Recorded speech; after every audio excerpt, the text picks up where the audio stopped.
The day I turned 25 was supposed to be perfect. My mother, Genevieve, had planned every detail with the kind of intense care she gave to all things related to her image. Our ground house, usually quiet, was filled with flowers, soft music, and the smell of expensive food.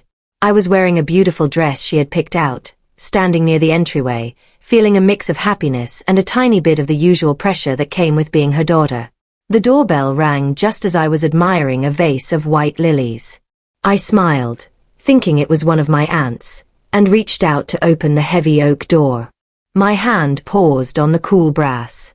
What I saw next stole my breath and stopped my heart. Standing on our polished porch was a woman who looked exactly like me. Her hair was a bit wilder, her clothes simpler, but her face, it was my face looking back at me. Her eyes, identical to my own, held a deep sadness, a lifetime of stories I couldn't guess. In her trembling hand, she clutched a crumpled, faded photograph. It was a picture of my mother, much younger, smiling faintly. "My name is Seraphina," she whispered, her voice rough, as if she hadn't used it much.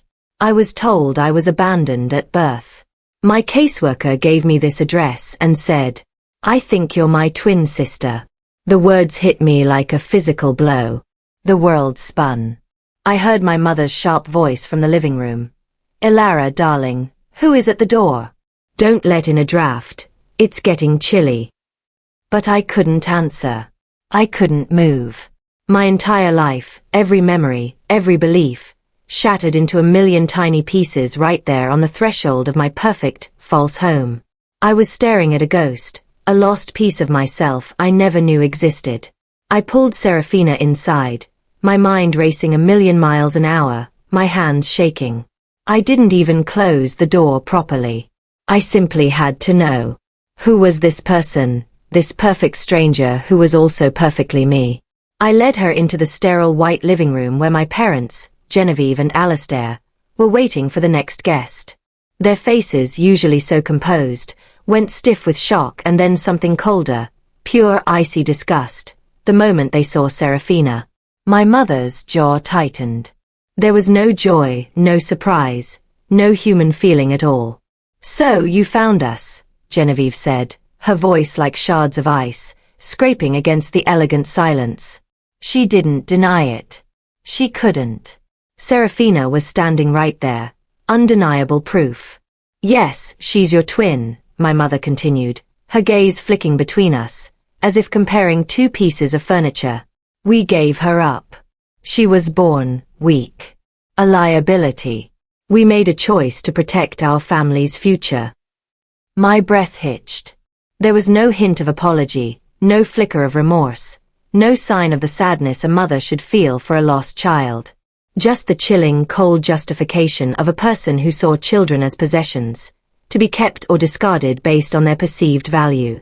My father, Alistair, usually so boisterous and confident, stood frozen by the fireplace, wringing his hands, a coward shrinking into himself, drowning in my mother's harsh cruelty. He didn't say a word, his silence a loud confession of his own guilt. They didn't see a long-lost daughter. They saw a problem that had just walked into their carefully constructed, perfect life. The room started to spin around me. "Weak," I echoed, the word tasting like bitter poison in my mouth. My head throbbed. Every single memory of my 25 years instantly became tainted, twisted into something ugly and false. The endless pressure to be perfect. In school, in my appearance, in my hobbies. My mother's constant critical eye, her obsession with strength, image, and the idea of a flawless family. It all made a terrible, new sense. It wasn't about making me a better person. It was about molding me into the ideal replacement, the perfect daughter, to erase the shame of the broken child she had thrown away. I was never just her child, loved for who I was. I was a project, a performance, designed to cover up her terrible secret. This is the moment my entire life became a lie, a carefully staged play where I was the main puppet. My heart ached with a pain so deep it felt physical. If you've ever felt like you weren't enough for your own family, if you've been betrayed by the people who were supposed to protect you, then you know this sickening, gut-wrenching pain.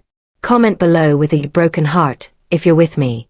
Share this story with someone who needs to see that truth can triumph over cruelty, and subscribe to follow my journey as I expose this evil and reclaim my life. The injustice of it all, the cold, calculating cruelty, set a fire in my soul. I knew in that instant that my life would never be the same. I had to fight, not just for myself, but for the sister who had suffered because of their monstrous decisions. That night, sleep was an impossible dream. My mind was a storm of fractured memories and ugly new truths. Every soft word my mother had ever spoken now seemed like a lie, every smile a performance. Driven by a restless energy I couldn't contain, I crept out of my room and down the grand, curving staircase, the polished wood cold beneath my bare feet. A thin slice of light cut through the darkness from under my father's study door.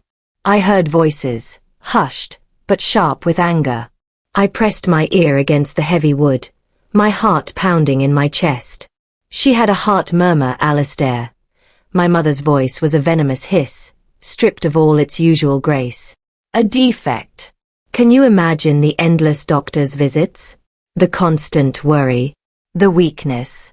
It would have tainted everything we've built, our reputation, our name. I gave this family a perfect daughter. A whole one. You should be thanking me, not questioning me after all these years. A heart murmur. The words hung in the air, so petty, so monstrously casual. They hadn't thrown away a sick child to spare her a life of pain. They had thrown away their own daughter, my sister, over a common, often manageable condition because she didn't fit their perfect picture. The sheer, breathtaking narcissism of it stole the air from my lungs. This wasn't a tragic choice made for survival. It was a choice made for aesthetics, for convenience, for the preservation of a flawless image. My mother wasn't just cruel. She was a monster wrapped in cashmere and pearls. The next day felt like a dream, a hazy fog of disbelief and rage. I had to see her again, away from the suffocating judgment of my family's house. I sent Seraphina a short text, and we agreed to meet at a small, quiet cafe downtown, a neutral space where we could just be two people, not a family secret and a living lie. When she walked in, I was struck again by how similar we were, yet so different. The years had been kinder to my face, softer. Her eyes held a guardedness, a weary resilience that I had never had to learn. We sat in a corner booth, and she began to tell me her story. It was a painful tapestry of indifferent foster homes, of constantly being the new girl, of aging out of the system with nothing but a small box of files and a fierce will to survive. She spoke without self-pity, stating the facts of her life with a quiet strength that humbled me. Then, as she was describing a particularly difficult time in her teens, she mentioned it, so casually it almost broke my heart in two. I have this minor heart murmur, she said with a small, ironic shrug, sipping her tea. The doctors always said it wouldn't stop me from doing anything, but I guess it was enough for my birth mother to dump me like a piece of broken china. The final, terrible puzzle piece clicked into place, drenched in the poison of my mother's vanity. Her supposed weakness had forged in her a strength my mother could never understand or possess. The conversation with Seraphina gave me a new, burning resolve. There was one other person who had to answer for his silence. I found my older brother Rowan, in the family library, pretending to read a book, his face pale and drawn. He had been avoiding me since Seraphina's arrival. I closed the doors behind me, and the sound echoed in the quiet room. You knew, I said. It wasn't a question. He couldn't meet my eyes. He just stared at the pages of his book, his knuckles white. Finally he crumbled, the book falling from his hands. I was 10, Elara, he whispered, his voice thick with a guilt that had festered for 25 years. He confessed everything. He remembered seeing 2 babies in the nursery. He remembered the hushed arguments. He remembered the doctors telling our parents that the murmur was minor, that it would likely resolve itself with time. But what he remembered most were our mother's venomous whispers, calling the tiny, innocent baby in the second crib, the broken one. He was a child, terrified into silence by a mother who ruled our home with an iron fist of fear and icy disapproval. She's gone to a special hospital for sick babies, they had told him. A week after Seraphina disappeared, They bought him a golden retriever puppy. It was a bribe, a beautiful living distraction to make a little boy forget that his parents had just disposed of his sister. The knowledge of my brother's silence was a heavy, suffocating blanket. I now understood that I wasn't just up against my parents. I was fighting a carefully constructed history, a fortress of lies built over 25 years. Every step I took felt watched. When I left the house, I felt my mother's eyes on my back, her mind calculating, strategizing.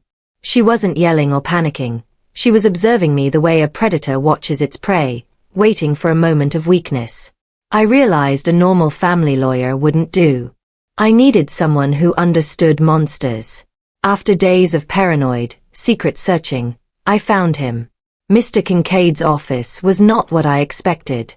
It was small, cluttered, and filled with old books. He himself was a man who seemed to see right through me, his sharp eyes missing nothing. I told him the entire story, my voice shaking. He listened without interruption, his expression unchanging. When I finished, he leaned back in his leather chair. "This isn't about a simple fraud, Miss Ashford," he said, his voice a low gravel. "Your mother is a classic narcissist. Her entire world is a stage, and you have all been actors. She didn't discard your sister because she was weak. She discarded her because she was an unapproved part of the script." He understood. He saw the psychological prison I had lived in. "To fight her," he continued, leaning forward, "we cannot just present facts. We must dismantle her stage, piece by piece, until she has nowhere left to perform." A shiver ran down my spine. For the first time, I felt a flicker of something other than fear. It was the dangerous, thrilling spark of hope. I had found my weapon. Mr. Kincaid moved with a quiet, unnerving speed. "People like your parents believe their wealth makes them invincible," he explained to me over a secure phone line. "They don't just hide their secrets, they entomb them under layers of legal concrete." His first target was the hospital records. He warned me that they would likely be sealed or mysteriously missing. The waiting was a unique form of torture. For 3 days, every time my phone rang, my heart leaped into my throat. I felt like a spy in my own home, smiling politely at my mother during dinner, knowing I was plotting to destroy the world she had built. I could feel her studying me, testing my resolve with casual questions about my day. It was a silent war of nerves. Then, Kincaid called. "We have them," he said, and I could hear the grim satisfaction in his voice. His team had found a long-retired records clerk who remembered the Ashford twins, because Genevieve had made such an unusually aggressive push to have the files sealed. The records were exactly as we hoped. 2 live births, baby A and baby B, with a clinical note about baby B's minor heart murmur. But it was the second document they found that made me feel physically ill. It was a falsified relinquishment form, signed by my father, giving up a baby to the state. In the section for reason for surrender, a cold, bureaucratic hand had typed, "Infant terminal due to congenital defects. Not expected to survive." They hadn't just given her away. They had declared her dead to the world, a ghost on paper, to ensure no one would ever come looking for her. The falsified document was a new level of evil, but Mr. Kincaid wasn't finished. "Your mother's cruelty was the motive," he said, "but the corporation was the engine. Follow the money. Always." He brought in a forensic accountant, a woman with eyes as sharp as his own, to tear apart the financial history of my family's empire. She explained that the entire corporate structure, every investment, every trust fund, was built on the legal foundation of a single, undisputed heir. My existence as the only child wasn't just a family lie. It was a critical component of their financial strategy, used to secure loans, appease investors, and consolidate power for 25 years. Seraphina's existence wasn't just a threat to my mother's ego. It was a threat to the entire financial fortress she had masterfully constructed. 4 days, the accountant sifted through decades of data, looking for a crack in the wall. The suspense was unbearable. I felt like I was holding my breath, waiting for a verdict. Late one evening, she called me and Mr. Kincaid. "I've found it," she said, her voice tight with excitement. "A thread. Your mother created a series of shell corporations, small, seemingly innocent companies. Every year, she's been moving money, not just skimming profits, but diverting massive sums that should have gone into the main family trust. She's been building a separate, hidden empire. An escape route. Mr. Kincaid's next move felt like searching for a ghost in a graveyard of forgotten names. He needed to find the social worker who had first handled Seraphina's case 25 years ago. Your parents created a fiction, he told me, his voice a low hum over the phone. We need to find the first person they told it to. The investigator he hired was relentless, a quiet man who spent days digging through microfiche records and dusty municipal archives, a world away from our family's clean, modern corporation.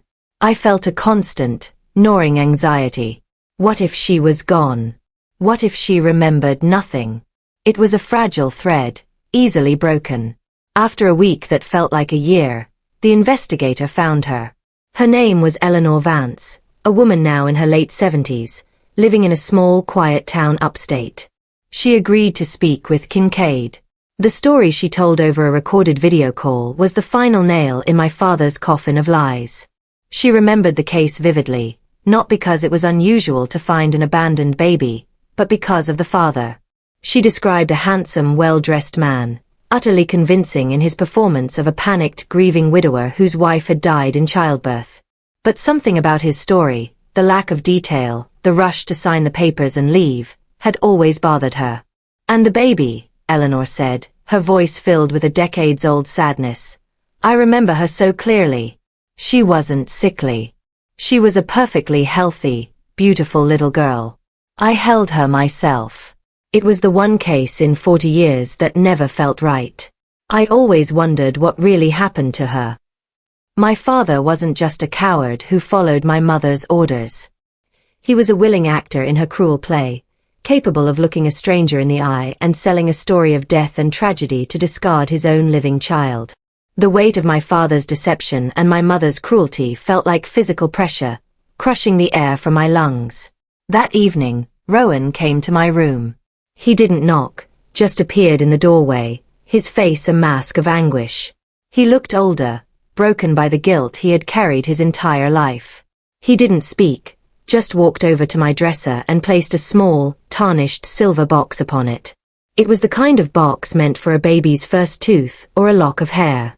Mom was going to throw this out years ago, after a spring cleaning, he said, his voice barely a whisper. She said it was meaningless clutter. I couldn't let her. I took it from the trash and hid it. My fingers trembled as I lifted the lid. Inside, nestled on a faded piece of velvet, was a tiny plastic hospital bracelet, yellowed with age. The small, typed letters were still legible. Baby girl B. I picked it up, the plastic feeling impossibly fragile in my hand. It was real. A solid, physical piece of proof that my sister existed, that she was here, that she had a name, even if it was just a letter. This tiny object was a secret monument to her life, saved from our mother's attempt to erase her completely. I felt an electric current of connection, a bond that had been denied to us for 25 years. Holding the bracelet, I felt a surge of grief for the sister I never knew, but also a fierce, protective love. This wasn't just evidence. It was a promise. Our parents had tried to sever our bond, but Rowan, in his one small act of childhood defiance, had saved it. Holding Seraphina's bracelet, I sank onto my bed, a cascade of memories unlocking in my mind. It was a horrifying epiphany, a moment where the entire architecture of my life revealed itself to be a prison. Suddenly, I understood everything with a chilling, sickening clarity. The constant, suffocating pressure to be perfect wasn't just about my mother's high standards. It was a desperate attempt to prove that her choice to keep only one child, the perfect one, was correct. I was her living justification. My successes were her defense against her own monstrosity. I finally understood the strange, isolated nature of my childhood. The severe allergies that kept me from going to summer camp. The carefully curated group of friends, all from families my mother approved of. The way any questions about distant relatives or our family's past were immediately and coldly shut down. It was all a meticulously crafted system of control, designed to keep me in a gilded cage, to prevent me from ever meeting someone or hearing something that might lead me to the truth. I wasn't a daughter being raised. I was a secret being kept. A doll in Genevieve's perfect dollhouse, positioned just so, with a painted-on smile, reflecting her own glory. My life wasn't a life at all. It was a performance, and the crushing weight of that realization left me breathless, lost in the ruins of everything I had ever believed to be true. Of course.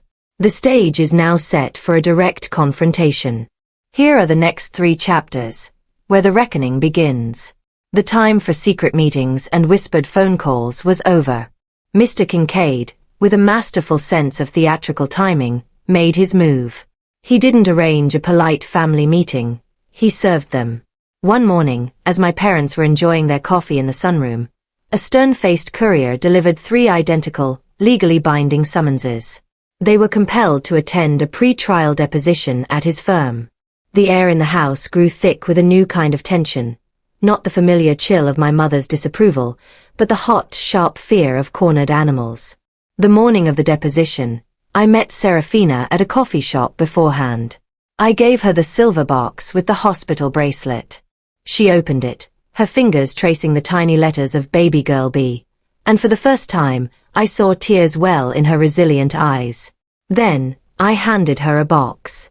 Inside was a sharp, beautifully tailored suit of deep charcoal gray. "We are walking in there as equals," I told her.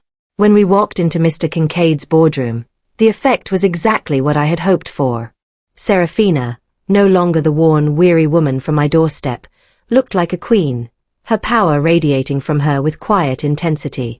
We took our seats at the head of the long, polished table. My parents and Rowan walked in, flanked by their expensive, sneering lawyer. The look of pure, unadulterated shock and fury on my mother's face when she saw Seraphina, transformed and powerful, was my first real taste of victory. She had tried to discard her, to label her as weak and broken, but here she was, undeniably strong, undeniably whole, and ready to claim what was hers. The signing was a week later. It was not a ceremony. It was an execution. We sat in the same boardroom, but the energy was gone. My parents looked shrunken, aged by their defeat. They did not speak or look at us.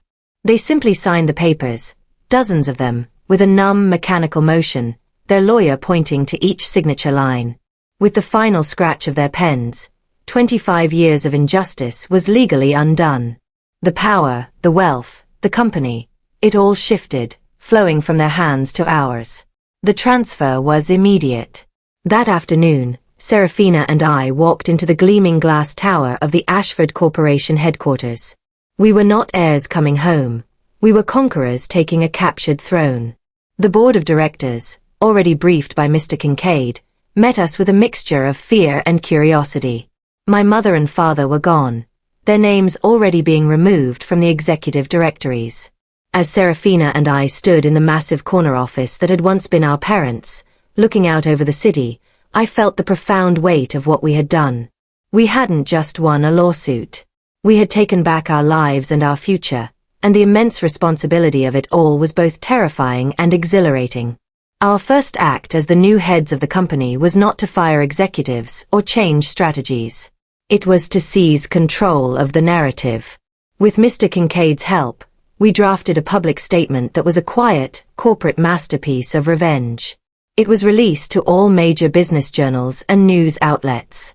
The statement praised Genevieve and Alastair for their decades of visionary service, and announced their well-deserved retirement to focus on their health and personal passions. Then came the checkmate. We announced the immediate formation of the company's new, multi-million-dollar charitable arm, the Seraphina Foundation.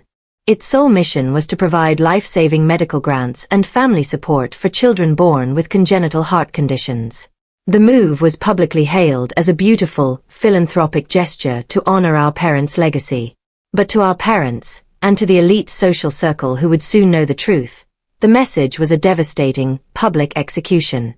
We had turned my mother's cruelest secret into a permanent, shining monument of our victory, forcing her to watch as the defective daughter she discarded became a celebrated symbol of hope and strength. In the months that followed, we didn't just run the company. We transformed it. Seraphina, who had been labeled weak her entire life, was a natural leader. She became the public face of the foundation, her genuine empathy and fierce intelligence connecting with donors, doctors, and families in a way my mother's cold charity never could. She had a gift for seeing people, for understanding their struggles, and she quickly became beloved and respected. While she managed our public mission, I focused on the internal strategy. I tore down the toxic, fear-based culture my parents had built. I implemented policies of transparency, promoted talented people who had been overlooked, and fostered an environment where integrity was valued above all else. We were a true partnership, two halves of a whole that had finally been reunited.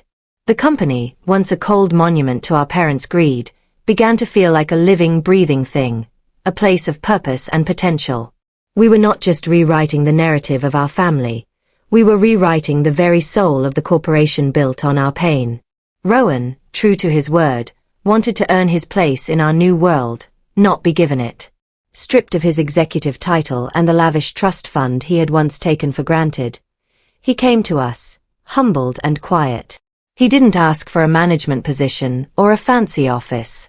He asked for a job in the mailroom of the Seraphina Foundation. "I need to start at the bottom," he told us, his eyes clear of the fear that had defined him for so long. "I need to do honest work. I need to be useful." We agreed. It was a strange sight for the long-time employees, seeing the former heir sorting mail and delivering packages. Some whispered, but most watched with a quiet respect. Rowan never complained. He was the first to arrive and the last to leave. He took night classes in non-profit management and spent his weekends volunteering at one of the hospitals our foundation supported. He was slowly, quietly, rebuilding himself, not with words or apologies, but through relentless, humble service. He was atoning for his silence, not for us, but for himself, and in doing so, he was finally becoming the man he was always meant to be. Though we never spoke a word of it publicly, the truth of my parents' downfall inevitably leaked. The city's elite, a world built on whispers and secrets, pieced the story together. Genevieve and Alistair became social ghosts. Old friends would cross the street to avoid them. Invitations to galas and charity balls stopped arriving. They were trapped in their mansion, a pristine prison where they could only watch as the world they had dominated celebrated their daughters. For my mother, who had valued image and social standing above all else, it was a fate worse than any prison. Her power had been absolute, her reputation flawless. Now, she was a pariah, a cautionary tale whispered at cocktail parties. I heard from a former family friend that Genevieve had lost her fire, that she spent her days in silence, the perfect hostess with no one left to entertain. She hadn't just lost her wealth and her company. She had lost the only thing she ever truly loved, the reflection of her own perfection in the eyes of others. 1 year after that first, terrible confrontation, I stood on a crowded New York City street, screaming until my throat was raw. The air was electric with the energy of thousands of people, but my focus was on a single figure moving with determined grace along the pavement. It was Seraphina. She was running in the New York City Marathon. The girl born with a weak heart, the child discarded for being defective, was nearing the end of a grueling 26.2-mile race. I saw her face, etched with exhaustion but lit with an unbreakable fire. As she approached the finish line, she looked up and saw me, and a radiant smile broke through her pain. She raised her arms in triumph as she crossed, sweat and tears of joy mixing on her face. It was more than a race. It was a victory over our past, a defiant roar back at the mother who had dared to label her as weak. It was a testament to a heart that was not, and had never been, broken. In that moment, watching my strong, brilliant, resilient sister, I felt a sense of peace so profound it brought me to my knees. We had won. That evening, we sat in the quiet of the new home we had bought together, a place filled with light, warmth, and laughter. There were no cold, formal portraits on the walls from a life that wasn't ours. Instead, there were candid photos of us, of Rowan laughing with the kids at a foundation event, of the new family we had built from the ashes of the old one. We had a small cake with a candle on it to celebrate what we now called our rebirth day, the anniversary of the day we found each other. As we blew out the candle together, I looked at my sister, my twin, my other half. The journey had been a nightmare, a brutal war against the people who should have loved us most. But it had led us here, to this moment of quiet, earned peace. We were not the perfect one and the broken one. We were just Elara and Seraphina. Whole, healed, and finally, together. The whispers of our parents' fallen kingdom were a distant echo now. Their cruelty had been the catalyst, but we were the authors of our own story, and we had chosen to write a future defined not by their lies, but by our truth, our strength, and our love. We were finally free.